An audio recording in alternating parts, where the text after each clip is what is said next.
আজকে একটি নতুন হেলথ টিপস নিয়ে আপনাদের সামনে। তাই আজকে সকলকে স্বাগত আমার এই ছোট্ট চ্যানেলে।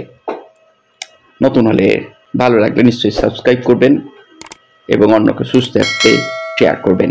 চোখের জল শুকিয়ে যাচ্ছে, ড্রাই আই এর সমস্যা থেকে মুক্তি পাবেন কি করে, আজকে সেই বিষয় নিয়ে আলোচ্য বিষয়। আজকাল ড্রাই আই বা চোখের শুষ্কতার সমস্যা খুবই বাড়ছে, বিশেষ করে নবপ্রজন্মের মধ্যে। যারা দীর্ঘক্ষণ কম্পিউটারের সামনে বসে কাজ করেন তাদের মধ্যে সেই প্রবণতা আরও বেশি, বা যারা দীর্ঘক্ষণ মোবাইলের দিকে তাকিয়ে থাকেন, দীর্ঘ সময় ধরে টিভি দেখা, খুব কাছ থেকে মোবাইল দেখলে এই সমস্যা বাড়ে।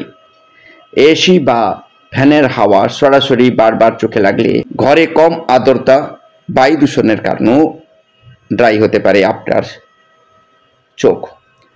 ডায়াবেটিস, সিজোগ্রেন সিনোড্রোম ও অ্যালার্জিক কনজারভাইটিস এর মতো পরিস্থিতি চোখের শুষ্কতার জন্য দায়ী। কিন্তু ওষুধ যেমন অ্যান্টিডিপ্রেসেন্ট, অ্যান্টিহিস্টামিন ইত্যাদি চোখের শুষ্কতা ঘটাতে পারে। গর্ভাবস্থায় ও মনোপজের পর মহিলাদের চোখ শুষ্ক হওয়ার আশঙ্কা থেকেই যায়। আমাদের চোখে প্রায় ৭৫% জল। এই জল শুকিয়ে যাওয়া অনেক রোগের লক্ষণ। বয়স বৃদ্ধির সঙ্গে এই জলের উৎপাদন কিছুটা কমেও আসে। ৫০ বছর বয়সের পর পুরুষ ও নারী উভয়ের মধ্যেই এই ধরনের প্রবণতা দেখা দেয়। এই রকম কিছু ঘটলে প্রচুর জল পান করতে হবে। নিয়মিত চোখের ব্যায়াম প্রয়োজনীয়। খাদ্য তালিকায় ওমেগা 3 ফ্যাটি অ্যাসিড যুক্ত খাবার রাখুন। এক নাগাড়ে না কোনো দিকে না তাকিয়ে চোখের পাতা ফেলার অভ্যাস করুন। সাধারণত মিনিটে 15 থেকে 30 বার চোখের পাতা পিটপিট করা উচিত। 20 সেকেন্ডের বেশি চোখ বা খুলে রাখা উচিত নয়। 20 মিনিটের পর পর মনিটর থেকে কয়েক সেকেন্ডের জন্য চোখ সরাতে হবে। স্পেকটিক্যাল বা চশমা ব্যবহার করতে পারেন। রোদে বেরোলে ভালো মানের রোদের চশমা পরার অভ্যাস করুন।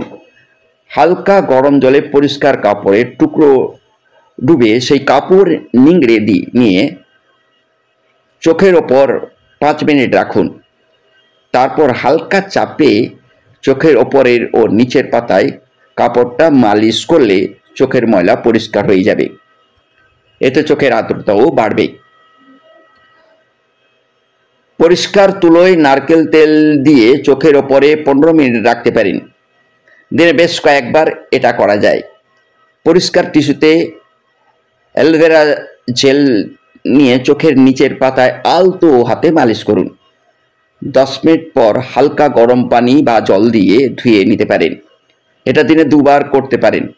এতো যদি কাজ না হয় তাহলে আর ফেলে রাখবেন না, চিকিৎসকের পরামর্শ নিন। মনে রাখবেন, চোখ শরীরের সবচেয়ে সংবেদনশীল অঙ্গগুলির মধ্যেও একটি, তাই একে কোনোভাবেই অবহেলা করবেন না। ভালো থাকুন, সুস্থ